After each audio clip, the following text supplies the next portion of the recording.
Minha gente, muito bom dia a todos vocês. Você que vai chegando por aqui agora, são exatamente 7h15, hoje é dia 3 de março.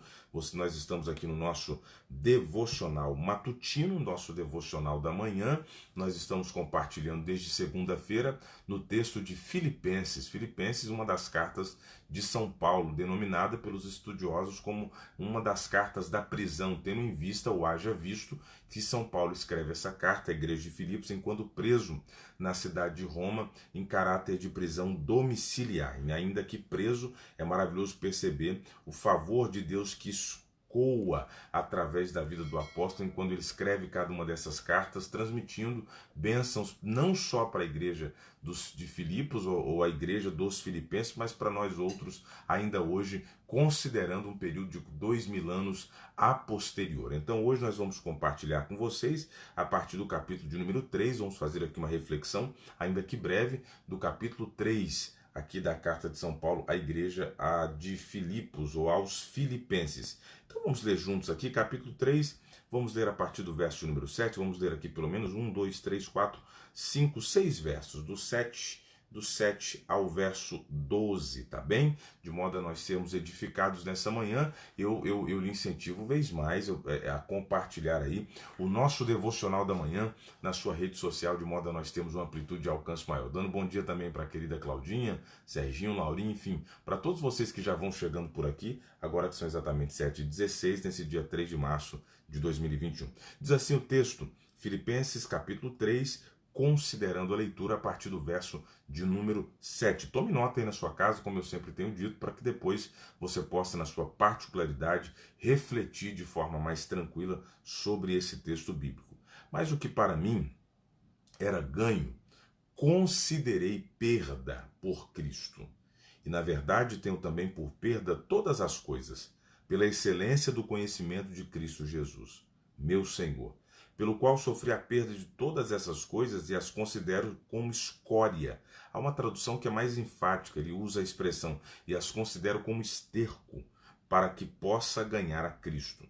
E seja encontrado, ou seja, achado nele, não tendo a minha justiça que vem da lei, mas a que vem pela fé em Cristo, a saber, a justiça que vem de Deus pela fé, para conhecê-lo e a virtude da sua ressurreição e a comunicação de suas aflições, sendo feito conforme a sua morte. Verso 11, agora leio. Para ver se de alguma maneira posso chegar à ressurreição dentre os mortos. Não que já a tenha alcançado, ou que seja perfeito, mas prossigo para alcançar aquilo para o que também, ou para o que fui também preso por Cristo Jesus. Minha gente, vamos pensar um pouquinho nesse texto aqui, na perspectiva de síntese, mas também procurando absorver o máximo possível daquilo que esvai-se dessa narrativa bíblica. Perceba, se nós voltarmos um pouquinho mais, no início do capítulo 3, aliás, aqui uma dica para vocês, eu já disse isso outras vezes, mas em nível de reforço, é sempre importante considerar, quando você for ler um texto na Bíblia, um verso na Bíblia, um versículo na Bíblia, procurar também ler os versos anteriores ao texto que você está lendo, ao versículo que você está lendo, e os versos posteriores. Ainda que o seu foco seja um versículo em específico, sempre leia os versos anteriores e os posteriores, porque isso vai te dar uma compreensão maior ou melhor daquilo que o texto está dizendo. Volta e meia, eu atendo alguém dizendo assim, pastor, mas eu não estou entendendo esse verso. Aí eu sempre faço esse exercício. Dá uma olhada nos versos anteriores e nos versos posteriores e o conjunto do texto, o conjunto das expressões ali textuais vão lhe trazer uma compreensão mais adequada sobre o versículo ou verso que você está lendo. Então, considerando a leitura, ou melhor, considerando o capítulo ou texto que estamos lendo a partir do verso 1, nós vamos perceber que Paulo começa alertando, por que não dizendo advertindo a igreja de Filipos, enquanto a falsos mestres, ou seja, pessoas que se colocavam enquanto mestres ou ministros, mas com interesses escusos e com posturas que comprometeriam ou comprometiam o trabalho que Paulo, de forma tão desafiadora, tão sofrida, havia estabelecido na cidade de Filipos. Então Paulo vai chamar a atenção para que a igreja tivesse cuidado enquanto a esses falsos ministros, porque eles estavam tentando colocar sobre a igreja um jugo não necessário a partir do momento em que haviam recebido ou conhecido Cristo ou recebido Cristo como Salvador. Eles não admitiam uma fé que não estivesse linkada ou arraigada em princípios religiosos, em práticas religiosas na perspectiva de legalismo, ou seja, aquelas práticas que na verdade não contribuem com nenhuma mudança na vida do indivíduo, mas apenas o atrelam a uma religiosidade vazia. Estes eram judaizantes. O que são judaizantes? Eram os praticantes do judaísmo que entendiam que o relacionamento com Deus dependia de certos rituais, de certos dogmas que nada faziam diferença, apenas era uma maneira de ostentar uma fé vazia. São esses religiosos que Jesus insistentemente confrontou durante o seu ministério. Ou seja, aquelas pessoas que faziam alguma coisa em público que não exerciam na sua privacidade, viviam uma fé apenas em nível de ostentação, exerciam uma fé apenas a fim de mostrar para os outros, mas não era uma fé legítima, não era uma fé genuína. É por isso que Jesus volta e meia incisivamente denominou, chamava ou confrontava os religiosos do seu tempo, dizendo: vocês são hipócritas, no sentido de que vocês demonstram para as pessoas aquilo que vocês não são, vocês colocam sobre as pessoas um jugo que elas não podem suportar, vocês impõem sobre as pessoas regras e princípios que não estão relacionados com a vontade de Deus ou com a palavra de Deus. Então Paulo aqui mais uma vez está alertando a igreja de Filipos, enquanto essas pessoas que insistentemente acreditavam que era em razão das suas obras, que era em razão da sua religiosidade que alcançariam favor da parte de Deus, não compreendiam que se não fora por meio de Cristo e da sua entrega, não seria possível uma reconexão com Deus, uma reaproximação de Deus. A reaproximação de Deus não se estabeleceria através das suas muitas práticas religiosas, dos seus muitos rituais de purificação. Pelo contrário, o restabelecimento de reconexão ou de aproximação com Deus só seria possível através de Cristo Jesus. É Jesus quem vai dizer no Evangelho de São João: eu sou o caminho, a verdade e a vida. Ninguém, escute bem, ninguém irá ao Pai se não for por mim. Não há outra via de acesso, não há outro caminho que nos conecta com Deus se não for Cristo Jesus, nosso Senhor. Então, noutras palavras, é isso que Paulo está deixando claro já no início do capítulo 3, como que dizendo, em resumo: olha, tomem cuidado com esses que tentam impor sobre vocês a necessidade, por exemplo, de vocês se circuncidarem, a necessidade de vocês seguirem uma lista de rituais, como que isso fosse reaproximar vocês de Deus. Isso não é necessário. A reaproximação de vocês em relação a Deus se estabelece por meio de Cristo Jesus. Então, ele começa mais ou menos assim a sua fala aqui em Filipenses capítulo 3. A posterior, Paulo vai deixar claro enquanto ao seu desejo. Isso aqui foi o que nós lemos a partir do verso de número 7. O seu desejo de conhecer a Cristo. E é interessante que ele traça aqui um paralelo. Ele diz que ele abre mão de tudo que ele havia absorvido antes enquanto religioso, porque Paulo, inclusive ele diz aqui nesse texto, ele foi fariseu de fariseus. Sabe o que é um fariseu? Fariseu era o braço mais ortodoxo do judaísmo, era aqueles que praticavam a fé judaica de forma mais incisiva, era aqueles que tinham maior zelo pelos princípios da religião ou da fé judaica. Paulo diz: eu vivi intensamente o judaísmo, eu dediquei a minha vida nessa prática de fé, mas agora eu chego à conclusão que a partir de Cristo eu desprezo, noutras palavras, eu abro mão daquilo que eu havia aprendido, eu abro mão dos meus conhecimentos, eu abro mão daquilo que eventualmente eu amealhei ao longo dos anos na perspectiva religiosa, a fim de conhecer a Cristo. Isso aqui nos oferece uma primeira lição importante. quando nos deparamos com Cristo, ou quando nos encontramos com Cristo, os nossos valores, a nossa perspectiva de vida, a nossa visão de mundo, ela cambia, ela muda de forma radical. Alguém que em definitivo conheceu a Cristo, agora tem a sua visão transformada, tem a sua vida transformada. É interessante perceber em Paulo isso, um ferrenho religioso outrora, um ferrenho perseguidor dos cristãos, um ferrenho opositor da fé, agora está dizendo: eu abro mão de tudo isso pela sublimidade, pela grandeza de conhecer a Cristo Jesus, meu Senhor. Veja que coisa maravilhosa. Para Paulo, as outras coisas perdem o interesse diante da maravilha de conhecer a Cristo. E isso é interessante nas Escrituras. Todo homem e toda mulher que de fato encontrou Jesus Cristo, que de fato teve um encontro com Cristo, a partir de então vivenciou mudanças profundas na sua vida. Aqueles que estavam possessos, aqueles que estavam sob a influência de espíritos malignos,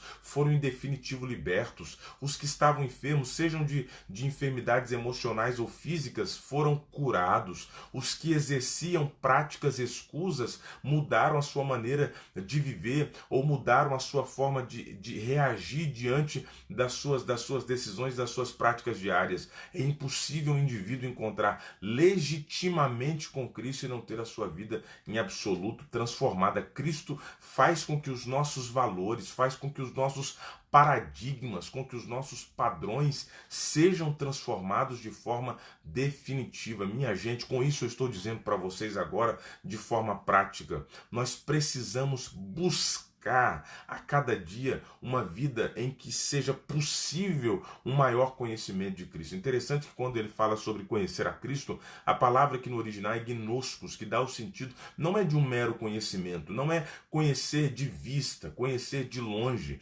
Ele trata aqui do desejo de conhecer Jesus de perto. Ele desejava um relacionamento mais profundo com Cristo ou com Jesus. Minha gente, eu tenho dito, nós não podemos nos satisfazer em termos uma caminhada em que a gente é colega de Cristo. Sabe qual que é a perspectiva do colega? É o indivíduo que você encontra trivialmente, casualmente, em circunstâncias pontuais, mas você não desenvolve relacionamento mais profundo. A proposta é nós desenvolvermos amizade com Cristo. Jesus deseja, e nós precisamos também de igual modo desejar, não apenas conhecer Jesus de longe, não ser apenas simpatizante do Cristo, mas nós precisamos desejar conhecer a Cristo. É esse o desejo que nutria a alma do apóstolo. Era essa a vontade que conduzia o coração do apóstolo, que esse mesmo desejo, que essa mesma vontade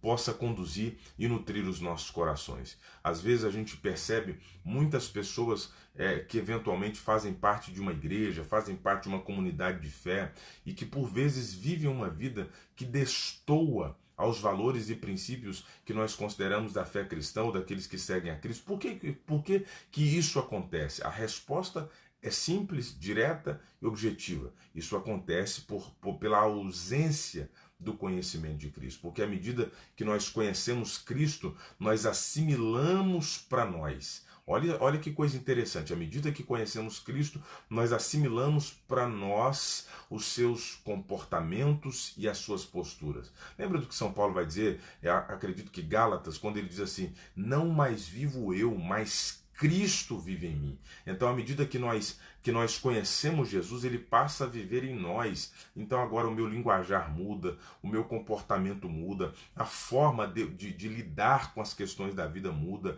a forma de administrar as minhas questões muda radicalmente. Conhecer Jesus implica em recomeço, em novo nascimento, em novas posturas. Se eventualmente você já está há algum tempo caminhando, ou eventualmente participando da igreja ou participando de algum movimento de fé e você não percebe ou você não tem vivenciado mudanças profundas na sua vida, é preciso considerar que você precisa aprofundar o seu conhecimento em relação a Cristo Jesus, nosso Senhor. Paulo vai dizer o seguinte: minha gente, as coisas que passaram eu as deixo para trás, agora em Cristo eu busco algo novo, eu quero viver algo distinto, agora eu estou buscando algo que possa eventualmente mudar todo o ciclo da minha vida. Eu acho maravilhoso, eu estou falando aqui com vocês e eu conheço a história de alguns aqui. O como é precioso perceber o como Cristo vai alterando a nossa rota, vai alterando os movimentos da nossa existência à medida que nós o conhecemos. E é interessante perceber que não somente nós, mas aqueles que estão à nossa volta vão sendo alcançados por essa influência que se estabelece sobre nós enquanto nós conhecemos Cristo Jesus de forma genuína. Que esse ano, ou que neste ano de 2021, nós todos sejamos movidos por esse desejo. Eu quero conhecer mais de Cristo. Eu quero me relacionar mais profundamente com Cristo. Eu quero ser mais parecido com Jesus. Eu quero viver uma vida em que as pessoas possam visualizar em mim, perceber em mim que eu sou um servo de Cristo. Eu não quero ser movido por uma religiosidade vazia, por uma fé vazia, apenas de práticas ritualísticas que não me levarão a nada, mas eu quero viver uma vida de intimidade com Cristo, que vai fazer com que não somente eu, mas com que todos os ambientes em que eu esteja inserido sejam impactados por essa transformação que se estabeleceu na minha vida. Que Cristo Jesus, nesse ano de 2021, seja manifesto em nós, seja manifesto na nossa individualidade e, por consequência, na nossa coletividade. Que nós, e sobretudo vocês que fazem parte aqui da igreja local, neste ano de 2021, a nossa cidade, a nossa comunidade, os latinos em geral, os ingleses aqui de Brighton, possa perceber e visualizar nessa cidade uma igreja que se parece com Cristo, um povo que, embora os seus defeitos e as suas limitações, buscam e anseiam imitar aquilo que Cristo estabeleceu. Esse é o desejo do meu coração, essa é a prática de fé que eu desejo para cada um de nós nesse ano. Agora, pastor, como eu faço para conhecer Jesus? Quais são os caminhos ou quais são as posturas que eu preciso adotar para conhecer Jesus? Minha gente, uma das formas mais maravilhosas e eficientes da gente conhecer Jesus, olha, através da Bíblia. Leia a palavra, é através das Escrituras que Cristo se apresenta para nós. Todas as vezes que você dedica-se em ler as Escrituras e meditar na palavra, o Senhor Jesus revela-se, os princípios dele são apresentados. Agora, leia e busque de Deus colocar cada um desses princípios em prática. Também através da oração, à medida que nós oramos, que nós falamos com Cristo, que nós falamos com Cristo através de momentos de oração, de devocional, não há dúvida que nós vamos desenvolvendo maior conhecimento a respeito dele. E à medida que nós o conhecemos, inevitavelmente, a nossa vida é transformada. Que 2021 seja um ano de novas experiências, de um recomeço em Cristo Jesus, nosso Senhor. Que nós possamos reavaliar a rota da nossa caminhada e buscarmos ter um relacionamento íntimo e profundo com Cristo. E que a partir disso, o favor de Deus se estabeleça não só sobre nós, mas sobre todos aqueles que nos cercam, em nome de Jesus. Minha gente, agora são 7h33. Eu quero orar por vocês nesta manhã. Ou melhor, eu quero orar com vocês. Por que nós vamos orar, pastor? Nós vamos orar para que o Senhor nos dê graça. Nós vamos orar para que o Senhor nos ajude. Nesse ano de 2021, eu vou dando um bom dia aqui para o querido Bruno. Bruno, Deus te abençoe de uma forma muito especial. Há um projeto de Deus precioso para a sua vida. Eu quero dar bom dia para o Samar. Deus abençoe, Samar, sua vida de uma forma especial. Que bom tê-lo por aqui. Jesus Cristo deseja realizar em cada um de nós uma obra transformadora. Eu desejo a todos vocês um dia muito precioso. Eu queria orar por isso nesta manhã. Orar para que o Senhor nos conduza a um conhecimento maior da parte dele.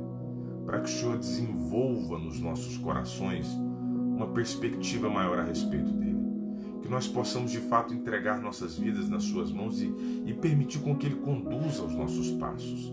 Que nós possamos compreender que não se é possível caminhar adiante se não for através da direção que ele nos provê. Que Cristo Jesus, nosso Senhor, seja o centro das nossas vidas. Que Cristo Jesus, nosso Senhor, seja o centro da nossa existência. Em o nome de Jesus. Vamos orar? Você da sua casa, eu queria convidá-lo para esse tempo de oração. Senhor Jesus, eu quero te agradecer por gente tão amada e tão querida que está conosco aqui esta manhã. Te louvar por essa oportunidade preciosa que nós temos de compartilhar uns com os outros. Ó Pai, permita-nos conhecê-lo e que à medida que nós o conhecermos, uma obra transformadora se estabeleça nas nossas vidas. Que haja uma transformação no nosso caráter, na nossa maneira de agir e de pensar. Que o desejo de conhecê-lo sobrepuje qualquer outro desejo. Que o desejo de nos aproximarmos do Senhor supere qualquer outro desejo. Que a sua graça e que o seu favor repouse sobre nós. Que tal como o Senhor transformou a vida de Paulo, o ferrenho perseguidor dos cristãos, o religioso legalista que acreditava que por suas ações e práticas por si só alcançaria o favor da eternidade, e que após o encontro com Jesus compreende que não era por suas ações, mas era por aquilo que Cristo fez que ele seria favorecido, ou que ele alcançaria o favor eterno. Agora não mais perseguidor, agora defensor da fé, que o Senhor possa mudar os nossos corações, mais do que isso, transformar os nossos corações. Que nós não venhamos ser simplesmente colegas, simpatizantes do Senhor e das suas obras, mas que nós possamos ter um relacionamento de amizade. E que à medida que nós nos aprofundamos nessa relação, nesse relacionamento, nós possamos manifestar em todos os lugares que estivermos, que somos servos do Senhor. Guarda os nossos corações e ajuda-nos nesta caminhada, em o nome de Jesus. Amém. Minha gente, muito bom dia. Olha, que essa quarta-feira seja maravilhosa. Que favor de Deus lhe alcance, graça de Deus lhe alcance. Que o Senhor guarde o seu coração, a sua mente, que portas se abram, que o Senhor lhe abençoe emocional, espiritual, em todas as áreas da sua vida. Eu estou crendo, minha gente, 2021 é um ano de fartas colheitas em todas as áreas da nossa vida. Eu acredito que apesar dos pesares, o Senhor continuará nos guardando e nos favorecendo em tudo. Então manda um monte de coração aí. Eu vou deixando aqui o meu abraço virtual, dando bom dia para o nosso querido Jefferson Bispo, Maria, José Pataco, a Bruna que está por aqui, a Juliana que chegou agora há pouco, Deus te abençoe. Mais uma vez abraço aí para o Bruno, para a sua família, Mameli Cunha, Deus abençoe todos vocês que nos acompanham a cada manhã. Deus abençoe sua vida, sua casa. Que privilégio, não é, minha gente? Nós podermos compartilharmos uns com os outros. Amanhã, 7 da manhã, 4 de março, nós vamos estar aqui mais uma vez. Não esqueçam, aqueles que estão fazendo parte do nosso propósito de oração por salvação de vidas nessa cidade, mantenha-se firme nesse propósito. Deus tem grandes coisas para fazer ao nosso favor. Deus abençoe sua vida, sua casa. Muito bom dia, um abraço a todos e até amanhã, 7 da manhã. Estou te aguardando por aqui. Nós vamos compartilhar em Filipenses capítulo 4. Compartilha esse devocional se você ainda não fez na sua rede social. Mais à tarde alguém vai ver. Maria, bom dia. God bless all. Buenos dias. Hasta pronto. Deus abençoe a todos e até o nosso próximo encontro. Bom dia. Um abraço.